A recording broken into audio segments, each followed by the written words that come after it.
আজকে আমাদের প্রথম জামাই ষষ্ঠী, তো বুঝতেই পারছো দিনটা খুবই স্পেশাল। তো চলো তোমাদের সঙ্গে গেট রেডি উইথ মিটা শেয়ার করি। প্রথমেই ভালো করে স্কিন কেয়ারটা করে নিয়েছি, তারপরে এলফের লিকুইড ফিল্টারটা ইউজ করেছি।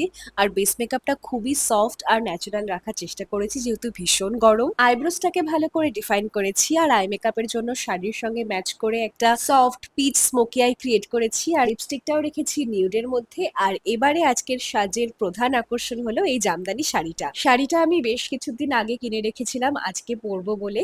তারপরে পরে নিলাম আমার কিছু গোল্ড জুয়েলারি, আর পারফিউম লাগিয়ে নিলাম, আর ব্যাস এবারে আমি ফুল রেডি আজকের জামাই ষষ্ঠীর জন্য। কার কার এবছর আমাদের মতো প্রথম জামাই ষষ্ঠী কমেন্টে জানিও কিন্তু। আর দাঁড়াও, যার জন্য এত সাজগোজ, এবার তাকে দেখে যাও, আমাদের নতুন জামাইকে। সানাই বাজাও জামাই সাজাও, কোনের মুকুট খোলো মেরি জং।